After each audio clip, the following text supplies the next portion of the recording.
Welcome back to Unsolicited Advice, brought to you by Toxic Bubblegum. I'm Bubblegum. I'm Toxic. And today we're talking about romance. This is the first. Why is romance so spooky? Very because spooky ambiance. Love is spooky? I don't know. True. I feel like it needed something like I can't make like a harp noise with my mouth. Like the doo-doo-doo-doo. I can't do that like with my mouth. So I had to do like a spooky. So this is the first of many genres we'll be covering. Because it's Valentine's Day, we thought, this would be a good thing to do. It would be like a fun, like timely thing to like talk about. We have a quote to start the episode with. We do. As per usual. Whisper a dangerous secret to someone you care about. Now they have the power to destroy you, but they won't. This is what love is. That's by Cecil Palmer from Welcome to Night Vale. Which is, there's some good love quotes in Night Vale. This was, I'm in charge of finding quotes to open our podcast with, and this was the most optimistic one that I had by a long shot. I was going to say, you're sort of a cynic when it comes to romance. I was not a good person to put in charge of the love quote, but Welcome to Night Vale really helped me out. Right. Because they know what's going on. They know what's going on. Because Kat is such a cynic about romance, that's why I'm leading the episode today. Yeah. So Bubblegum has taken point on this. So I'll let him introduce our sections. Yes, so part one, we're going to go over what is romance. And that's just sort of like, everyone knows what romance is, but sort of looking at the sort of details and, like, I have a definition from, like, the dictionary about what romance is. So we'll just sort of butts about that for a little bit, kick it around. Then we have a good trope versus bad trope section. We'll talk about some of our favorite and least favorite tropes when it comes to the romance genre, and we have a lot of opinions on these things, as it turns out. Very true. And then part 3 is going to be about how to create a realistic and enjoyable romance. So for anyone who is writing that, like, either as the main focus or as a partial focus, that might have some useful tips in there, because I write a lot of romance for my characters, but never usually as a focus thing. I don't really write just romance. That's not my thing. And I'm just gonna toss this in here now. There are lots of Grey's Anatomy spoilers ahead. Yeah, we're going to be talking about a couple of things. So, we're going to be, there will be spoilers for the following. So, I'm going to be talking about The Book of Life, Full Metal Alchemist, the Adventure Zone podcast. We're going to be talking about Horns, Titanic, The Decoy Bride. We're going to be talking about, I guess this isn't really spoilers, but I mean, like, we're going to be talking about Batman, Harley Quinn, and Joker relationship. We're going to talk about Twilight, talk about Age of Ultron, and then you have Wuthering Heights, Crazy Ex-Girlfriend, and Grey's Anatomy. So, beware spoilers for all of this. Oh, it looks like we have Game of Thrones on here. Yes. I am going to try not to give Game of Thrones spoilers, because I'm going to try not to talk about it too much, but I do have, some character points. Mm-hmm. So. Right. But be cautious. Right. So these are the things we will be talking about. I know I'm going to get into spoilers with the Adventure Zone, because the romance comes later on in it. But, yeah, just if you are worried about spoilers, we're probably going to have some in here for that, for all the things we just said. So, let's get started. So, welcome to part 1. What is romance? The answer is no one knows. That's true. Part 2. Oh, we're done. Wow. No. So, the dictionary defines romance as a feeling of excitement and mystery associated with love. Which I guess... It's a feeling of mystery. Is that why Boxing Helena is a mystery? Oh no, we're back to the horror episode. Yes, I guess. So I feel like that's sort of like that's a very literal definition. That's not really what I associate with romance when I think about romance. I think about romance more as courting, like the whole, like, dating and, like, making nice gestures to your significant other sort of thing, like, specifically in a way that is a romantic kind of love, not, like, platonic or whatever. That's always what I think of when I think of romance. So, like... when I think of romance, I think about the love potion from Harry Potter. Oh. Which sounds stupid, but it combines, like, the smell of it is different for every person. Every person has, like, 3 scents that they associate with good times in their life, that they smell when they, like, inhale this potion. And I kind of have always thought about that, not just because I'm a gigantic nerd, but also because, You're a really gigantic nerd. Because I'm a really gigantic nerd. Because I feel like it kind of symbolizes, like, the different kinds of romance. There's the romance of, like, the traditional romance that we're talking about today, like, having a partner and, you know, courting them, and they're, like, the very traditional. And then there's also just kind of, like, the romanticizing of things. Yeah. And then also, like, the comfort of everyday romance, like the smaller romances. Like, one of Hermione's things is she smells a library. Aww. And it's like that, it's not necessarily a relationship-related feeling, but it's something that she enjoys about life that makes her life better. Right. Like, it's the difference between loving someone and loving something. Right. Because it's like, things bring you, like, a certain kind of comfort and joy. Like my dog. He looked up at me. He's a good boy. I would not want my love potion to smell like my dog, though. That's fair. He's a little bit of a grimy boy. He looks sad now. This is our special guest, Harley, today. Once again. Nice. So yeah, and I feel like we're definitely talking about, when I think of romance, I'm thinking more of, it doesn't really come hand in hand with, like, sexual attraction to me. Like, I mean, like, that's part of it. I guess I should go into this saying I'm bisexual. So, like, but for me, romance, definitely comes first before any, like, physical stuff at all. Like, but I know that some people, the physical is a much bigger part than, like, it is for me. So it's like, I feel like romance is really different for everybody. Yeah. Like, everyone does it a different way, and it's like, it's about finding somebody or multiple somebodies that complement what you're looking for. Yeah. So I guess, like, examples of romance is where to go to next. Like, some of my favorite examples are, like, I really love Book of Life as a adventure romance movie, because it's so cute, and it's like, it's one of those things where so often I go into a movie and I'm like, oh god, it's gonna be a romance thing, isn't it? Oh god, and I hate it so much most of the time. But it's like, in Book of Life, it's done really well, because you can really see the characters complementing each other, and, like, how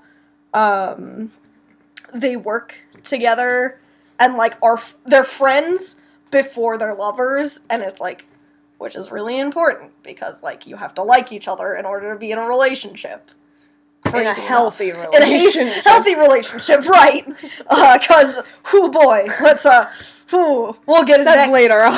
Well, yeah, we're getting into that after the good examples. We're going to get into the bad examples in a second there. So do you want to take a turn with one of your ones? So my top pick for romance, the greatest love story of our time, I believe, is Horns by Joe Hill. And a lot of people don't get that. A lot of people think it's my crush on Daniel Radcliffe. Not that I have one of those. Of course, it's not like you've had a crush on Daniel Radcliffe since we were, what, 8? Yeah. Or before? Before I met you. Before. No, but I do think that Horns is, like, one of the most romantic things, because Ig and Marin are just, they're happy together, they complete each other, and it's a very sad story, but I think it is sort of an update to the idea that the best romances are the ones that are short-lived, because you don't get to see them tested in the same way. It's easier to, like, prove your love very passionately during a short amount of time than it is to, like, endure a relationship. But it does it in a way that I think, unlike, Romeo and Juliet, which is a thing I'm not going to get into. That would be, like, an episode of itself. I have a lot of opinions about Romeo and Juliet. We all have a lot of opinions about Romeo and Juliet, but it turns out does it in a way that does imply that had circumstances been different, they would have made it. Right. I can see the, like, strong foundation for what could have been, and that's a very important difference when dealing with that kind of dynamic. Right. It's like the thing, like, everyone, Romeo and Juliet is always touted as the pinnacle of true love and all of that. But, like, one of the really interesting points I've seen brought up about it is it's not about true love, it's about young love. Right. But what could have been. It's about a bright flame that burns very quickly, right, as opposed to one that will endure.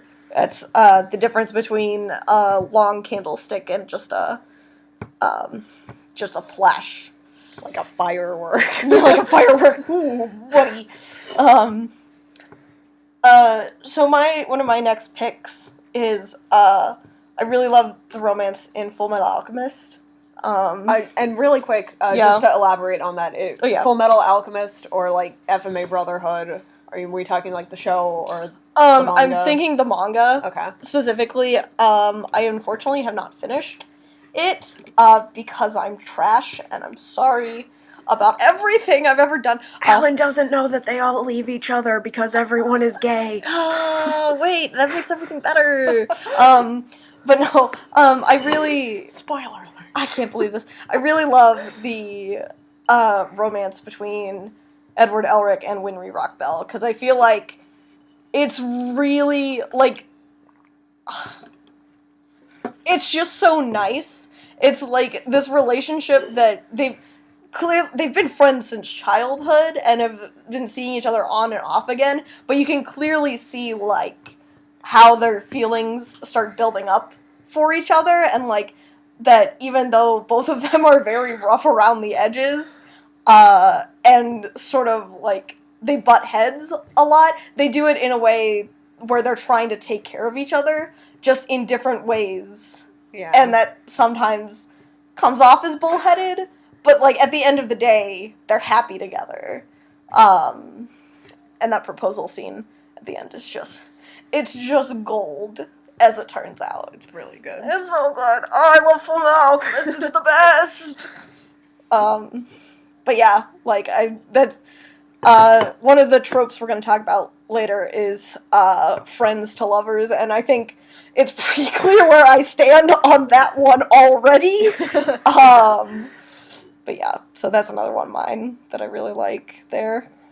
One of mine that I want to talk about, and hear me out, I want to talk about Titanic as one of my good examples, but I want to talk about a couple that is not Rose and Jack. Specifically, any couple that isn't Rose and Jack. Because they were, as cute as DiCaprio was during the filming of Titanic, they were definitely the weak part of a movie that was supposed to be about them. He definitely did not get an Oscar for it. Oh, no, we're still making... Listen, DiCaprio he just Oscar got it. jokes. The flame is still fresh. So yeah, I want to talk about the old couple. And it's really sad, and I don't know why I decided to talk about this, because I know it makes me sad. But when...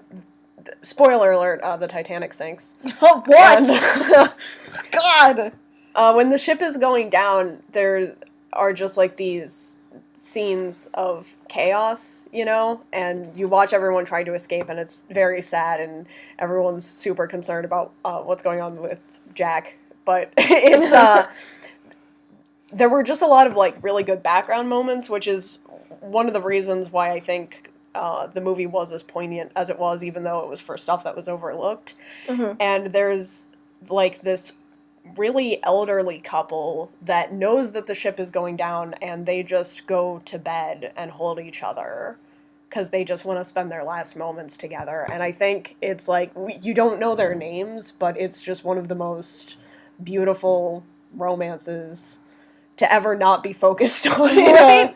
Blockbuster movie. Of all the ones they decided not to focus on, it would be that. It's like, no, hold on. Wait a second. It was Don't do this to me. so good. So yeah, but I think this kind of builds on my last example, is because these are the kinds of romances that people, this is like the kind of steady, enduring love that can last a lifetime. And it did. It did. It lasted till the end. Yeah, it lasted till like literally the very last moment of this couple's lives, and they went down together, and it was just, it was good. That's some good romance. That's good romance writing, because it's like they want to. You don't know who these people are, and you can feel it. Like, you can tell, like, that's just such a big gesture. It's like, oh, I'm gonna cry as it turns out. So my next thing is, I'm gonna get into spoilers for the Adventure Zone. I love the Adventure Zone so much. And one of my favorite parts about it is, most of the romance in it is queer. And, like, as you may have noticed listening to these last 2 episodes of the podcast, I'm very gay, and I get excited about gay things. But it's one of those things where, I was listening to it, and the romance doesn't come in until about the 4th arc, we know that. I was gonna say, I don't remember any romance. Like, I saw it on the list, and I was like, ooh. It's like, Adventure Zone. you know that, Magnus has a dead wife, and we get into that later on, but it's during the Crystal Kingdom arc that we first, we met Killian, who is a badass orc lady, in the very first, arc. That's what it is. And in the 4th arc, she goes on a mission with 2 of the other members of the Bureau, and one of them is her girlfriend, Carrie. And it's very apparent that they love each other a lot, just because, like, the way they, like, treat each other, and the way they fight together, and the way they just perfectly complement each other is, like, super beautiful, and I love it. And then the series also ends with them getting married, because, like, they go through, like, a whole apocalypse movement arc, and it's, like, at the end of it, it's, like, a year later, and they won, and everything's great, and then it ends at their wedding, and it's so good, and I love it. And then one of the other ones I really love in there is, Taco and Kravitz, who meet in the Crystal Kingdom arc, but they don't really expand their relationship until later on, which is also really fun because Taco spends almost the entirety of the series being this really aloof, not serious at all wizard who is just sort of out for himself, and to see him put his trust romantically in somebody else, who just maybe happens to be the Grim Reaper. It's fine. It's good. Hey, Grim Reapers need love too. They do, especially this one, because he's bad at his job. But so to see that sort of dynamic where they learn to trust each other, even though they had a really rocky start with the Grim Reaper trying to, take him in as bounty, it's fine. But, like, just seeing them grow to trust each other, and then, there's nothing quite as awesome as, like, the running forward and smooching each other after a big, dramatic scene. There's nothing quite as good as that. So that's really good. And then That all sounds good. it's all good. There's also Hurley and Sloane, who are real good. It's like they die at one point, but then they come back as, like, dryads, and they're like, oh, it's so good. And it's just, ugh. Good times. It's so good, and it's so gay, and I love it so much. Yeah. It's great. Everything's good. I love the Adventure Zone. Nice. Yeah. I love all the gays. That's understandable. I'm desperate. I'm desperate for gay representation in romance. Watch American Horror Story Hotel. We're back on this. We're back to Hotel, folks. That's my cause this week. To get me to watch it. So I'm going to talk a little bit about this. I don't like rom-coms. It's my least favorite movie genre. There is exactly one traditional romantic comedy that I like, and I'm a little bit biased because it's got some of my favorite actors in it. Mm-hmm. But I'm going to talk about that for a minute. I'm going to talk about The Decoy Bride, which I feel was really underrated, because when you look at rom-coms, none of them are great. Yeah. Including this one. Like, it's not great. It's kind of trashy, but it's, like, heartwarming. You can kind of see the point in the... I can kind of see the point in the genre. It gives, you know, not that this is something that as a writer I was looking for, but it gives writers hope that one day they will find a man as attractive as David Tennant. Oh, there it is. Who's also a writer. I love is. that. Yeah, that's the thing. I just love David Tennant. You too. No, but it's got David Tennant in it. It's got Dylan Moran. Mm-hmm. It's got Alice Eve. Mm-hmm. Good cast. It's got other people in it. There are other people there. Maybe. But one of the things that I like it, and it has, like, all the tropes in it. Because it's a dumb romance movie, but it's, like, it's enjoyable. You know, it's not, like, a great piece of writing, but it does kind of play with some ideas. It plays with, like, silly ideas about thinking that you're with the one, but it goes about it in a way that I feel was a lot more mature than how it's usually tackled in other movies of the genre. And I think this guy is with he's with, like, this really talented millionaire actress who is, like, the perfect woman, you know. Everyone idolizes this actress and is, like, in love with her and whatever, but she gives him writer's block.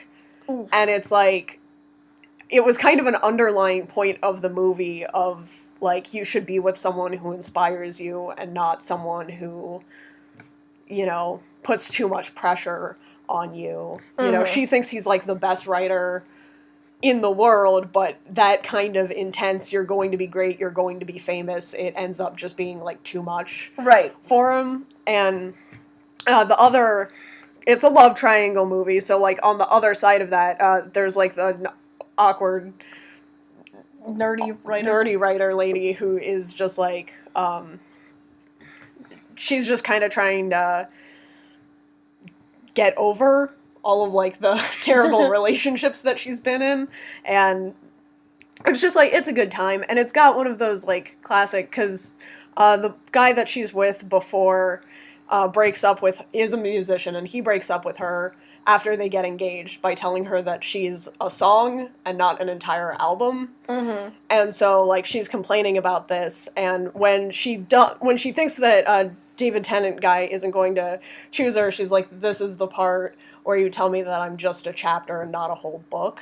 And then, like, later, when he comes back with the big romantic gesture, a year later, because no one can do things in, like, a timeline that makes sense. No. He comes back to get the girl, like, as she's leaving, so we've got another trope in there where they're, like, having to talk on walkie-talkies because she's on a boat and it's going the wrong way, and it's like, you have all those dumb things in there, but, she finds out that he dedicated his last book to her, and the inscription is the book is just one chapter, and the inscription is a chapter can be a whole book. Aww. And it's like, it's one of those, like, dumb, cutesy, stupid things, but I feel like it captures that whole dumb, cutesy genre. It does it in a way that, like, it's a movie that shows that tropes can be done well. Yeah, if you tackle tropes well, and you can't take them, like, too seriously. It's not a serious movie. Oh, of course not. By any means. Is that why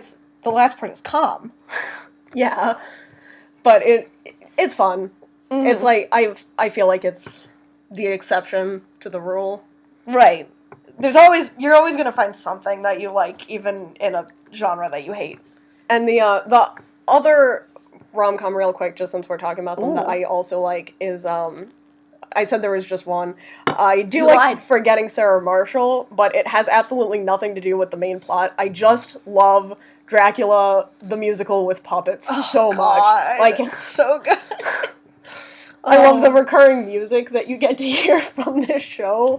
Like, so that's the other, and it's well written. It's a good comedy. The romance was iffy in it, I felt like, but it's got Dracula, the musical with puppets. Right, I mean, like I have to recommend that.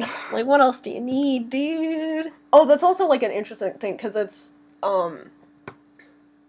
is, like, one of the only rom-coms I've ever seen that has one character with full frontal nudity that is a man and not a woman.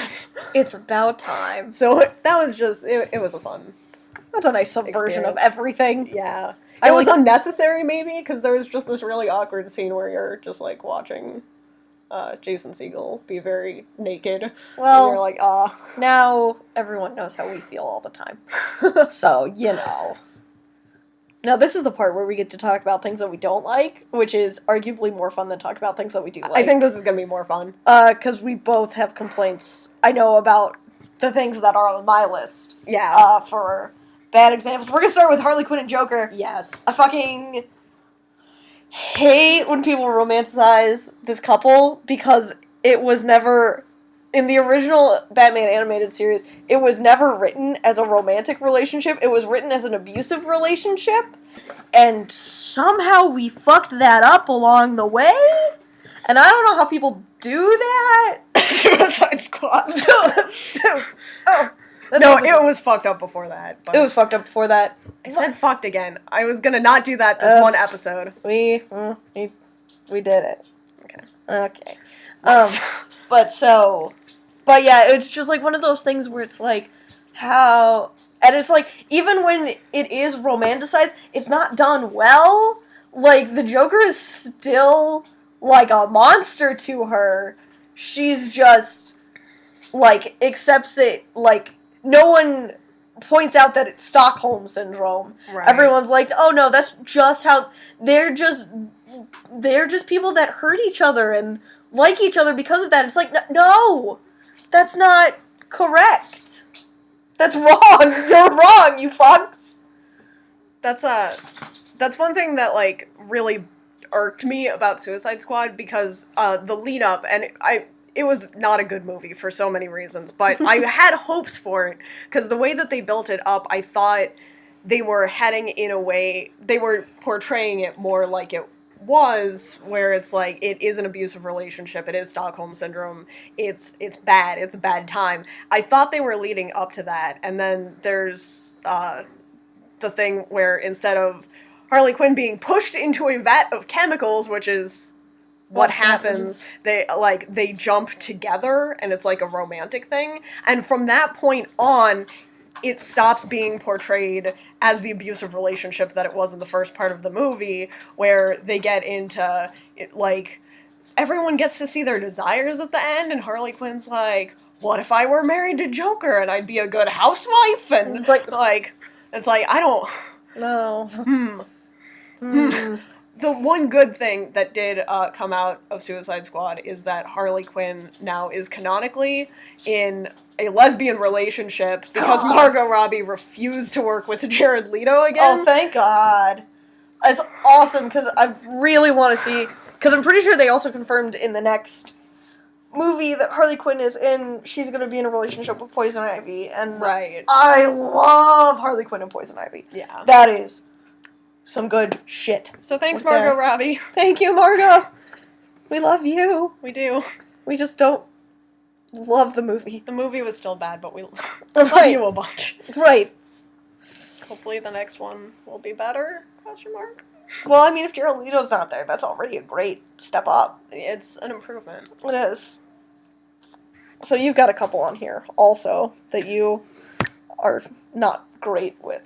Yeah, one of my themes for, like, the bad examples, is, like, unhealthy relationships that have been portrayed well, which isn't quite what we're talking about, obviously, but I just think it illustrates the difference between where, like, bad writing is and illustrating something correctly is. And my first example of this, I want to talk about Wuthering Heights, which is, like, I was trying to describe it to my dad, and it's kind of like The Great Gatsby if everyone involved was entirely deranged. Oh, God. Like, Which, I mean, like, Great Gatsby, no one's in a great place yeah. already, so. If you just, like, turn that way up, that'd be Wuthering Heights. And it's just sort of, like, one of those things, it's well written, but there's not, like, the main relationship that sets all of this stuff in motion is just so toxic that it ruins the next, not only, like, their lives, but their children's lives also. Ugh. It just, like, carries on after, like, the main love interest has, like, once that is off the table, it just keeps getting worse. And it's like, so that's something, for sure. Right. There's a big difference between bad writing trying to portray good romance and then good writing portraying bad romance. Right. And, like, actually acknowledging that's a bad thing. Yeah.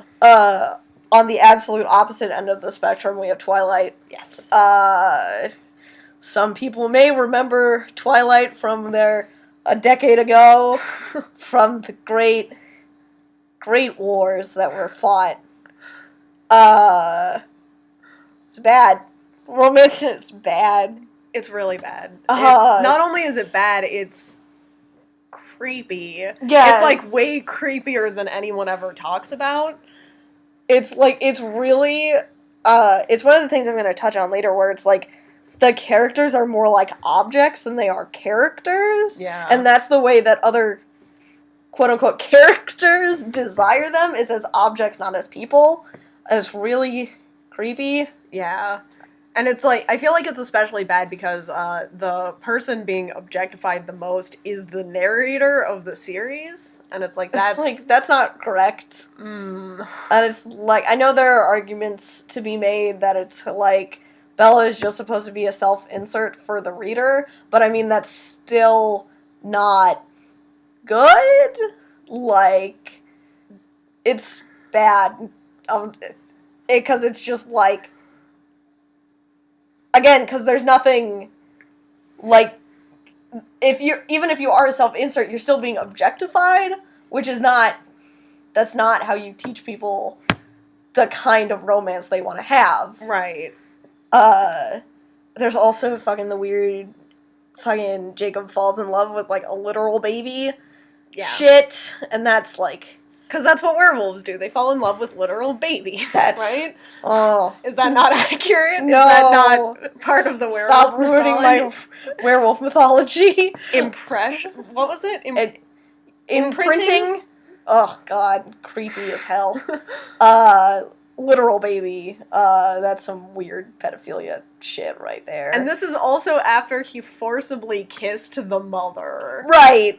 This is also... Like... It's so bad. It's so bad. It's so creepy. It was the worst resolution to a love triangle. Right. Ever. Oh, God. It's literally just everything about the fucking romance in that series is the literal worst. I had this really fun thing with Twilight. When I read the first 3 books really close together. I I was really sick. I had like this crazy fever, and Twilight, for like this brief period of time was great for me because it was like there was all of this stuff that was happening, you know, like this new mythology for me to learn, but it wasn't complicated. It's like so easy to read, and it goes along with that self-insert thing, Right. where it's like if you're sick or distracted or tired or whatever, it's still easy to make it through Twilight. And it's like, so yeah, it's like it made for a really good distraction from being sick the first time I was reading it, and I had recovered like just a little bit before Breaking Dawn came out, and even at the time before I had like started analyzing just how severely bad the series was, like even reading Breaking Dawn, it's like, what is happening? Because they've got like that weird thing going on with the baby, and then there was like this really weird sex scene that they God.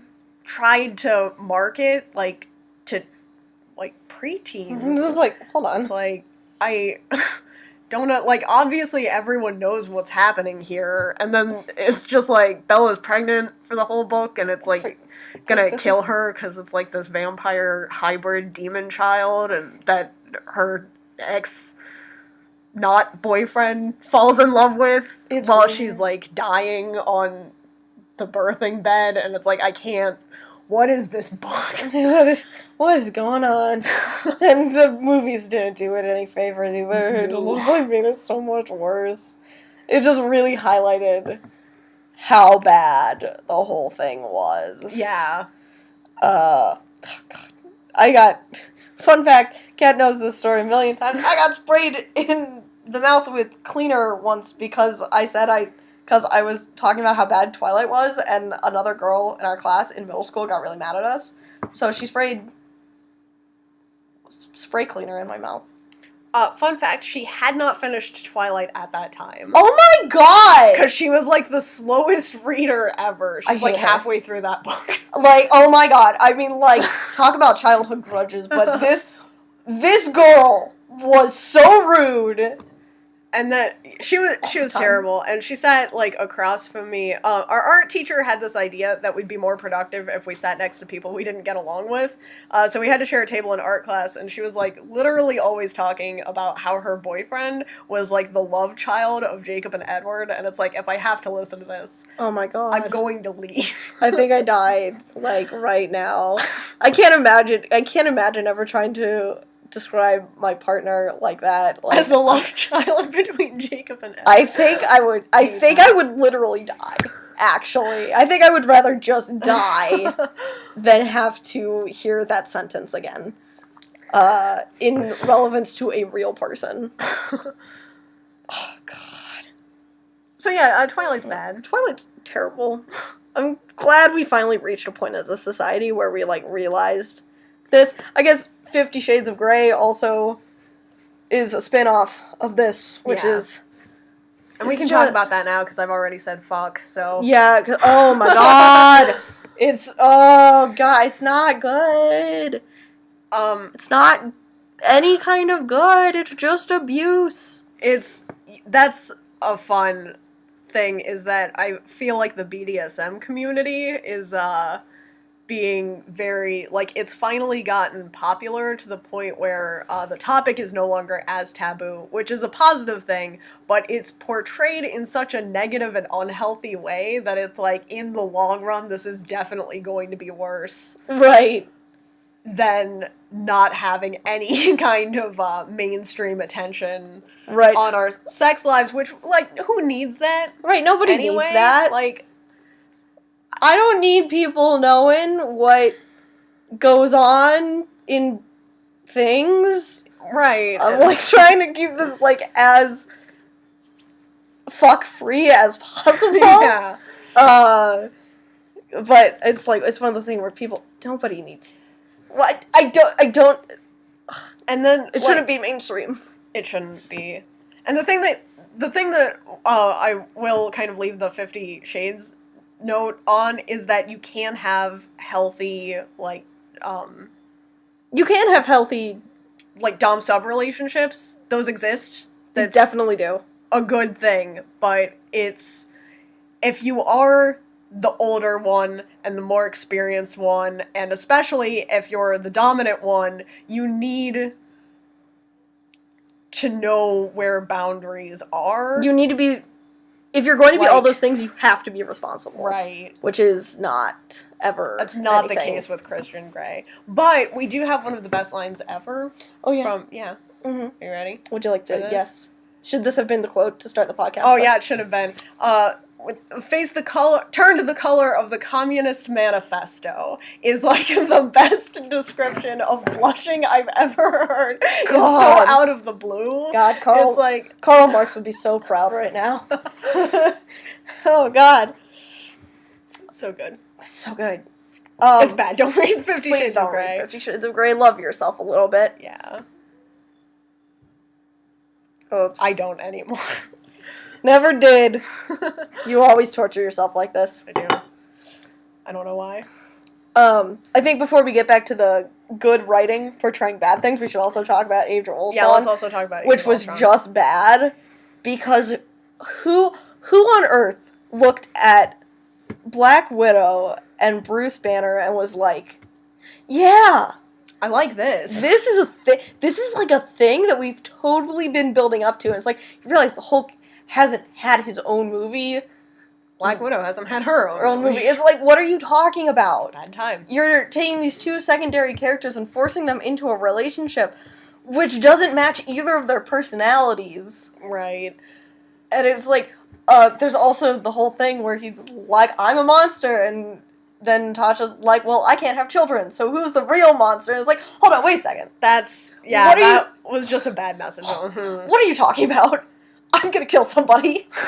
But, oh god, I was so mad when it started happening, and then it kept happening throughout the whole movie, and it was like, why? Did you really need something for them to do this badly? Because it seems like there's plenty of other stuff going on, like the killer robot. And there was like so much stuff about that whole dynamic that was just upset. And one of the things, and I don't know if this is like in defense of or adding to the problem, one of the issues leading up to the terrible romance situation in Age of Ultron is that Black Widow does not have a consistent character. Oh god, no. She has because she's never had her own movie, her character has never been established. She showed up in Iron Man 2, which is just so unfortunate. Yeah. And it's like if you look at her throughout the movies, she has no character consistency. Yeah. I think we wanted to see, because it was done by Joss Whedon again, I think we all wanted and expected to see the same Black Widow that we'd seen in Avengers, who was the most established, but we were getting, like, even though she looked like the same Black Widow, that's another thing, is that usually, Age of Ultron being the exception, you can tell how well she's going to be written by how straight her hair is. Oh god. I don't know if you've noticed this. Oh no. But we were getting like Winter Soldier Black Widow, where she's being like flirty and like whatever, except for they pushed it further. It wasn't like I'm gonna like joke around because I'm sexy and can do it. It was like I need to fall in love in the course of this one movie. And it's like, hold on, wait, why? Why are you pushing this so hard? And it was like, as it turns out, that was like one of my least favorite things in Thor Ragnarok, was because, and it happened for a second, and like I understand that they had to like do that to have some kind of consistency, but yeah. Everything about Thor Ragnarok was so good except for call that. Back to that. Yeah, it was like, oh god, no, stop that. You put that back right now. And the other thing that was really heartbreaking about that is because at the time I still had so much faith in Joss Whedon. Right, this was before the big downfall. Really questionable, like, sexist undertones, and the forced romance was just so sad to see from, like, someone that I had really trusted to do justice to this. And part of it, you know, like, there were a lot of production issues, there were a lot of rewrites, the studio stopped them at a lot of points, but Joss Whedon has always been fucked over by studios, and that was like, it's never been that bad. Right. It has since then. It never was that right. bad in the past from what we had seen. But that was sort of the real point where everyone was like, oh, no. Yeah. That's not good. But yeah, so there are good ways to write romance. That's not any of them. Like, those, don't get most of your writing tips from blockbusters, because they don't usually do romance well. Like, at all. No. But we'll get into writing romance later. Yeah. You have a couple more on there. Yeah. I'm going to change the order that I talk about these in. I'm going to talk about Grey's Anatomy really fast. I am watching the current season of Grey's Anatomy. I've seen every episode of the show. I've been watching it since, like, 2nd or 3rd grade. And, because I don't quit on shows. That's true. I should. I really, really should sometimes. Grey's Anatomy is one of those things. I really liked it because the first season starts off with a lot of cool surgeries. At the time, I really wanted to be a doctor when I grew up, and it was an interesting show to me. And the romance always kind of came in as a secondary thing, but it was so badly written, and as the seasons progressed, it became more about these romantic subplots that were so terrible, and it has 2 of my all-time least favorite relationships. Which is saying something, because Kat hates a lot of relationships. I hate so many media relationships.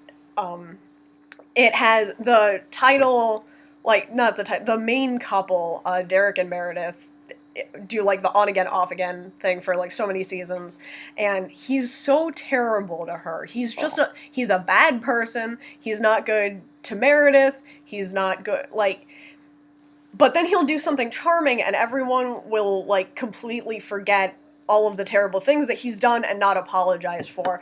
And I felt like the writers were gaslighting the audience, and everybody was falling for it. Everyone loved this couple so much, and it's like, I can't. I literally, he never tells her he's married. He plays the pity card when she finds out he is married. He's like, we've been separated for a long time. She's dead to me. I didn't think it mattered, And then he tries to blame her, He's like, you didn't even know my name when we started hooking up, This wasn't supposed to be a big thing. I'm in love with you. She doesn't mean anything to me. And then Meredith's like, okay, let's do this. And he's like, I have to go back to my wife. And it's like, and that's how their relationship starts. And it's like, that's not good. And it got progressively worse. It's in its 13th season now is the one that I'm watching. And Derek's dead. And I was so happy. I was, like, waiting for it. And everyone thought I was a terrible person because I wanted Derek to die. But it's I can't handle this. I almost quit watching the show, and I'm glad that I didn't, because this season they've actually gotten back into a lot of really positive messages, cool surgeries, and great representation. Not like great over the course of a show, but it's gotten so much better. They're introducing new positive characters who are not straight heterosexual white people, and it's like, that's nice. It's getting better, so I am glad I stuck with it. The other couple that I really hate watching is like Arizona Robbins and Calliope Torres, and it was really hard. Callie is, like, the second main character to be queer on the show, and her, like, the woman that introduces her to being a lesbian, essentially, like, the first woman she has feelings for leaves, and they try to hook her up with Arizona Robbins, who is the female equivalent of Derek Shepherd. She's so bad. I don't like her. She's a bad person.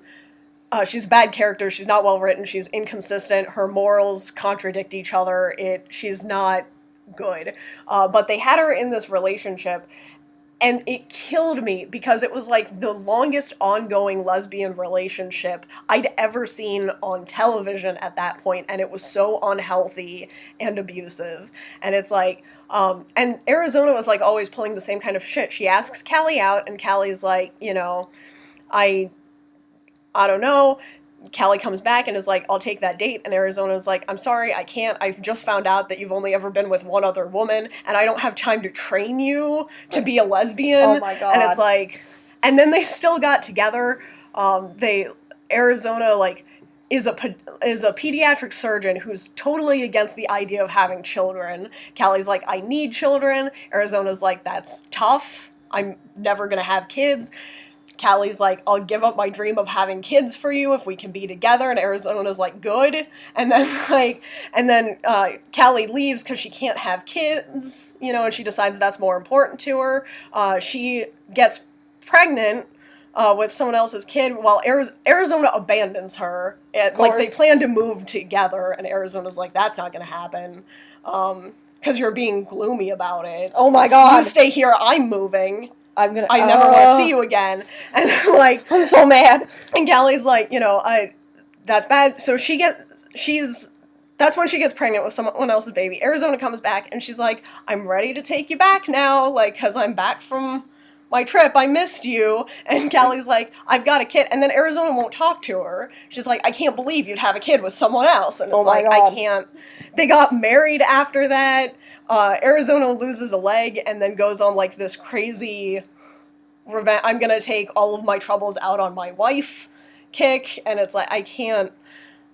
And the thing that really killed me is, oh, God. Doesn't she take the baby? Also? Yeah, that was the other thing is, because they have, like, this custody battle season that was just horrible to watch and boring and bad. It was a bad season. But they have, like, this legal season, and, Arizona, they're like, we want to have this be amiable, this is going to be a good time, we're still friends, we still work together, and it's like, and Arizona's like, that all makes sense, and then Callie gets a job offer in New York, and so Arizona sues for custody. She's like, you're trying to steal my baby. It's like, that she didn't want is not related to, and that's not that I'm saying, that you're not really a mother if you're not biologically related to your child, because obviously you are, but she campaigned so hard against not having the kid. She never wanted the kid in the first place. Almost left Callie twice over this child, and then sues for custody because Callie is moving to New York. And then a season later, she's like, this was unfair to you. I was maybe a little bit harsh in the custody battle, so I'm gonna go ahead, which I don't understand how she was even granted custody, because they found out that she was, like, leaving the baby alone so she could go get laid. And it's like, I can't. But she wins, and then she gets to be the big hero later on, because she's like, I'll let you see our daughter. Oh, shut up. And, like, the show applauded her for it, and it's like, she's... Obviously, I hate Arizona Robbins, but the relationship was so unhealthy, and when you have so little lesbian representation on a show, you can't have a relationship that's that bad. Right. At that point, it's almost better to... I'm so opposed to the bury your gays trope, but at that point, it's almost better to bury your gays, because you obviously don't know... You're obviously not... And I'm not saying that all queer representation has to be good, but if it's the only representation, you can't make it that horrifically toxic and still try to portray it as a good thing. Right. That's not good. It's not good.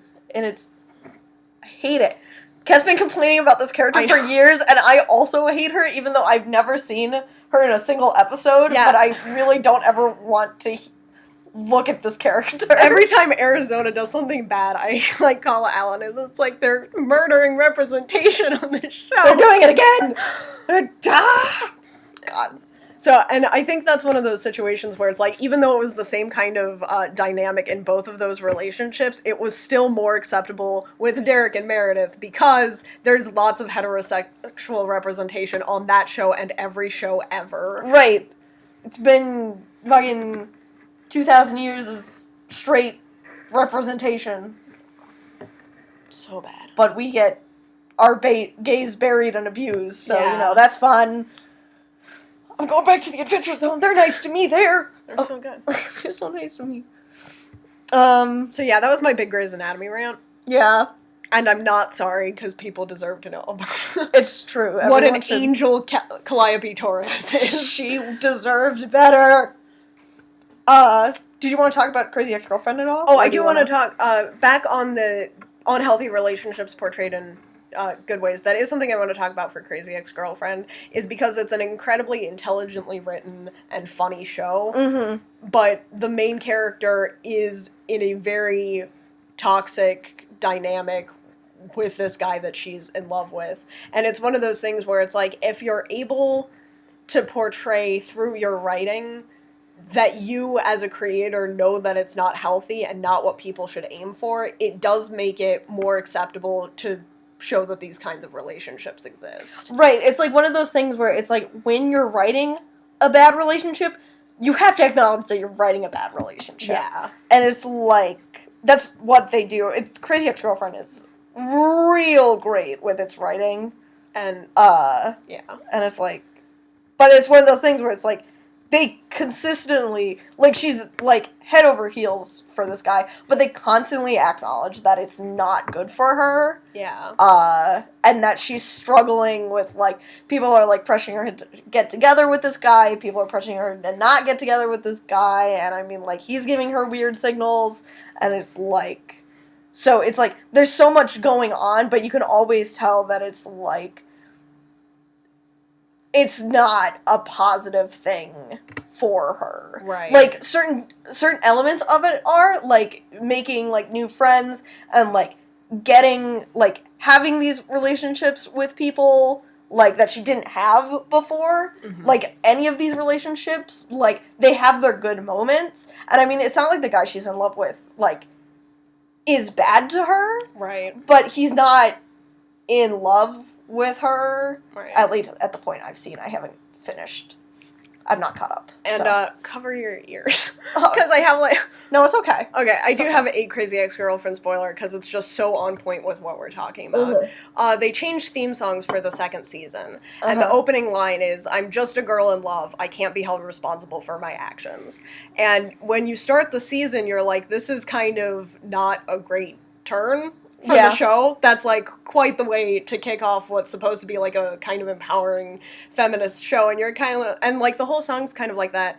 And in the season 2 finale, you like get to see where these unhealthy patterns have started, and like when she started to have these like breakdowns, and all of the lyrics from the season 2 song are things that people have said about her in front of her. Oh, God. And it's like, it's just such a, it was so concerning when you start the season, but it was such a powerful execution by the end of it. Right. To illustrate, like, how these, like, unhealthy ideas in the media about romance, about how these, like, things that people say as justification for their actions. Can be toxic. Like, that's learned behavior. And it's like, that was about the time I knew that it was a really good show, because it snuck up so subtly, you know? The writing is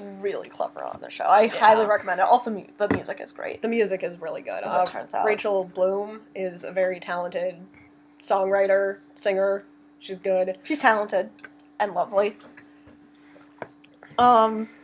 But yeah, it's like, so, yeah, I guess that's sort of our big block on what is romance. Right. It's like, you know, it's really different, but there are definitely good ways to write romance, bad ways to write romance, and good ways to write bad romance. Yes. And it's nice that we got to cover all of those bases. I know, we got to go over, like, everything. Yeah. Also insert Lady Gaga reference here for that. Oh no, we're back at a hotel. We're back here again. So yeah, I guess now that we've got that down, we can move on to part 2. Nice. Finally. We got there. We finally got there. We finally got there. We have a lot of opinions. We'll have to cut things. off my Grey's Anatomy ranting. I'm so sorry about that. It's okay. I'm not going to cut anything. It's just one of those things, I get on a roll about that, and I feel so passionately about it. Over half my life, I've been trying to get, I've been so involved in better representation. And then, for these characters. And then all of a sudden, fucking Arizona exists, and it's like, hey. But we've had 2 kick-ass transsexual doctors this season, I love so now them. is the time to come back. Please, come back. I want to see them. I love them.